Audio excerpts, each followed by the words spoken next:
chemistry, you have not experienced my recorded lessons before. If you've been in my math class, you most likely have. But this is something new for you guys. So I'm going to talk through the slides and I'm going to work a few examples. So listen, take notes. You can utilize the pause button and the play button and the rewind button. Probably not the fast forward button though, okay? I'm only going to record section 11.1 for this part because that's what you're going to do while I am absent tomorrow. Well, absent today. Absent at whatever time you're watching this, whatever. So first of all, defining stoichiometry is section 11.1. It's the particle and mole relationships. So up to this point, you may have wondered, you may not have wondered, but you may have wondered how many grams of each reactant are needed to react completely and form products. Okay, we've learned that reactant 1 plus reactant 2 equals products. You know, if it's that double replacement, we would have product 1 and product 2, but we've learned lots of different ways to have reactants and products.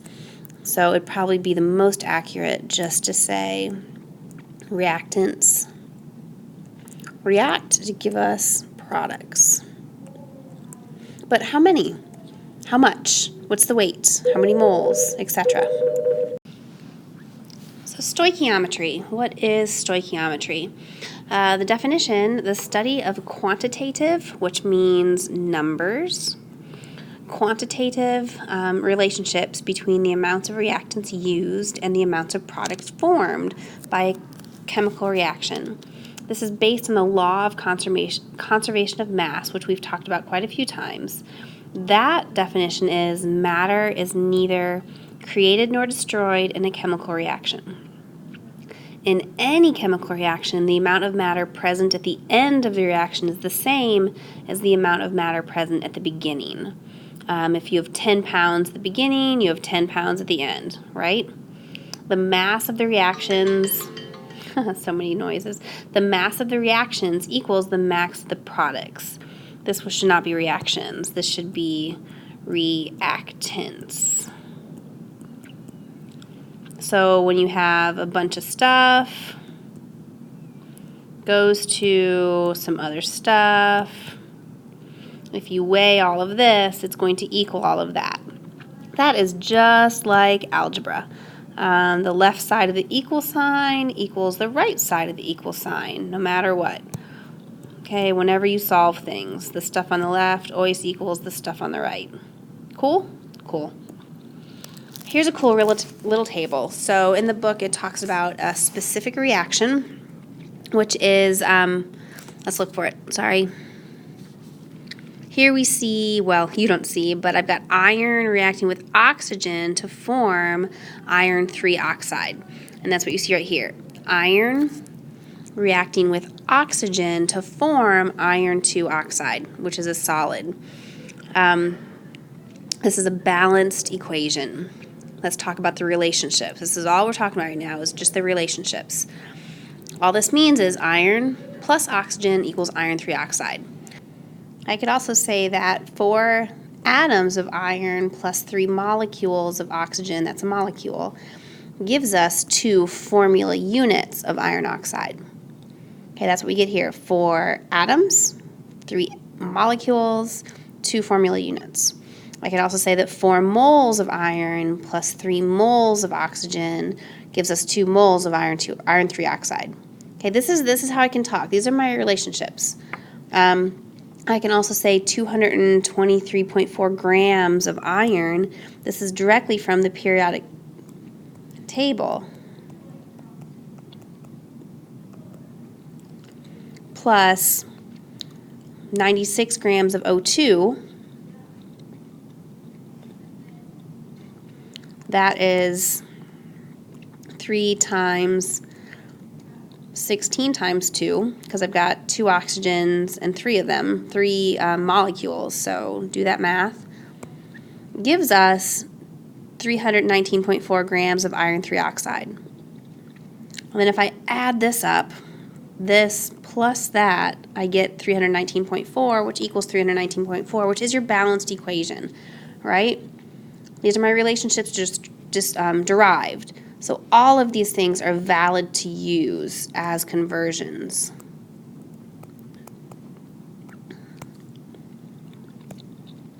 So we're going to take this a little further. This is the same equation. Oh, this is actually just a review of what we just did, just in less detail. So I got the same chemical equation, iron. Oh, this isn't, yep, 4 iron plus 3 oxygen molecule is 2 formula units of iron 3 oxide. The representative particles we talked about, atoms,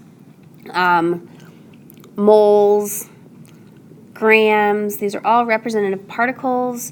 I can use the equation to convert known mole quantities to mass because the mass relationship becomes obvious. Okay, we're actually going to do this, so that's why this slide is here. I'm going to grab this equation for the next slide and talk through it. All right, so the chemical equation does not directly tell you anything about the masses of the reactants and the products. However, by converting the known mole quantities to mass, the mass relationships become obvious. So I've got moles, like 4 moles of iron, and if I convert that, I know that 1 mole of iron, I look at the periodic chart, I get 55.85 grams of iron. And do that math, and I get 223.4 grams of iron, just like you saw in that chart 2 slides ago. And then I've got 3 moles of oxygen. 1 mole of oxygen is 32, which is 16 times 2 grams of oxygen. That gives me 96.00 grams of oxygen. So this total, if I add that up, is 319.4 grams of reactants. So I can do the same thing with my products. I've got 2 moles of Fe2O3. Periodic chart again. Got 1 mole of Fe2O3. Add up all those pieces and parts. Grams Fe2O3 equals 319.4 grams. The beginning equals the end. The law of conservation of mass is good, and we're all happy, right? So that's our prediction. The law of conservation of mass, the total mass of the reactants equals the total mass of the product. The relationships that can be determined from a balanced chemical equation are summarized in Table 1, which I've already gone through. All right, let's try another practice problem. I'm actually in your book on page 370. I'm going to work through this equation, C3H8 plus 5O2, 3CO2 plus 4H2O. I'm probably not going to be able to fit the whole problem on this slide, so you might want to write things down as I go, because I'm going to move to the next slide and I can't recopy everything over. So the problem is the combustion of propane, C3H8, provides energy for heating homes, cooking food, and soldering metal parts. Interpret the equation for combustion of propane in terms of representative particles, moles, and mass. Show that the law of conservation of mass is observed. So I want to interpret in terms of molecules, in terms of moles, and in terms of mass. So this won't be so bad. If I look at molecules, I know that 1 molecule of C3H8 plus 5 molecules of O2 gives me 3 molecules of CO2 and 4 molecules of H2O. So there's my first answer. I'm going to get to these on the next slides. But I've got all my molecules. That's my coefficients, indicate the number of molecules. If I look at moles, so these are molecules. Now I'm going to do moles. I'll go in red. It's the same deal.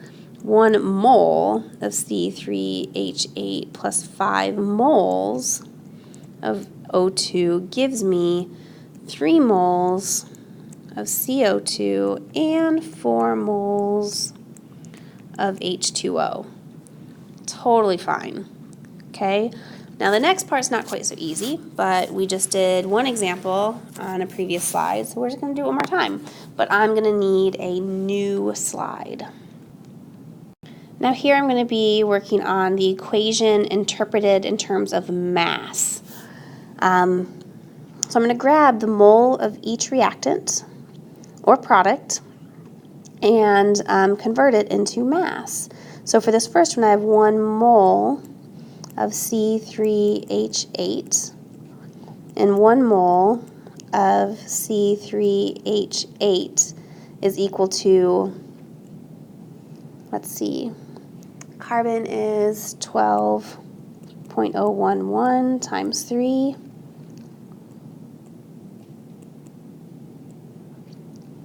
And then hydrogen is 1.008 times 8, 64. Oops. I said 64. I wrote it backwards. Don't judge me. 8 times 8 is 64.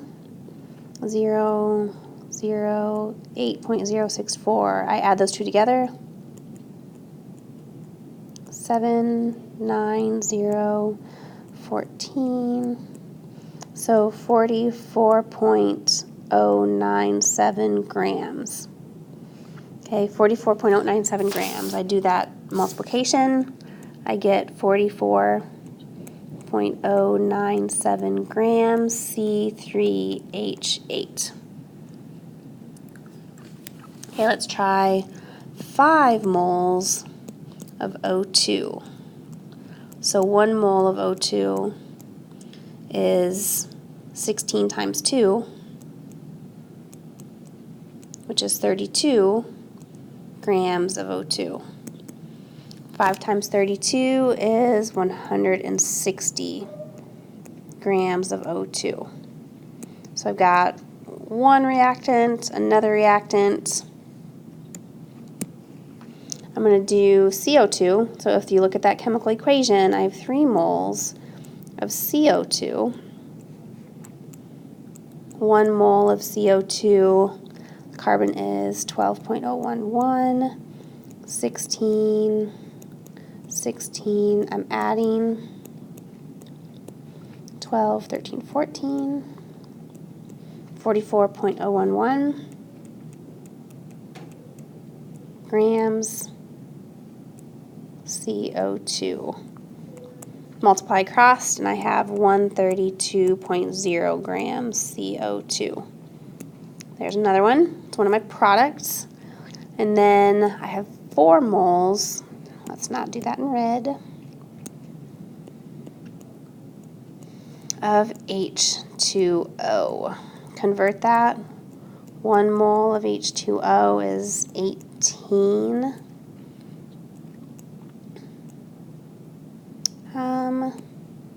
I think that'd be 16 grams H2O. Multiply across, and I have 72.08 grams H2O. Now I'm going to check my law of conservation of mass. If you remember my reactants, C3H8, I had 44.09 grams. And then O2, 5 O2, I had, let's look at my O2, 160 grams. 3 moles CO2 and 4 moles H2O. So CO2, 132.0 grams and 72.08 grams. Now if I add these together, I get 204.1 grams of reactants. And 204, that's these together, 0.1 grams of products. Life is in balance because our equation is in balance. Perfect. Okay, you have on page 371, number 1, A through C to do.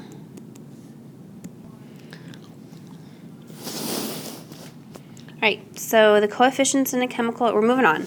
The coefficients in a chemical equation indicate the relationship between moles of reactants and products.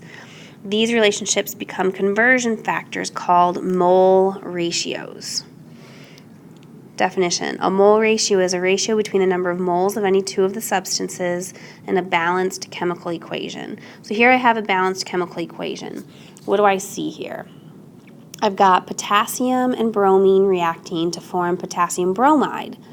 The product of the reaction, potassium bromide, is prescribed by veterinarians as an anti-epileptic medication for dogs. So what mole ratios can be written for this reaction? So starting with the reactant potassium, you can write a mole ratio that relates the moles of potassium to each of the other two substances in the equation. So I've got 2 moles of potassium for every 1 mole of bromine. And I can also write 2 moles of potassium for every 2 moles of potassium bromide. These are called mole ratios.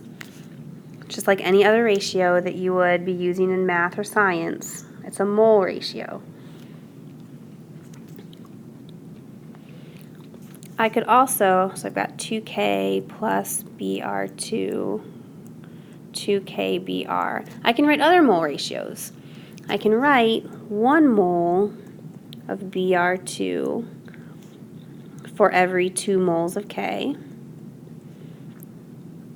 and 1 mole of Br2 for every 2 moles of KBr.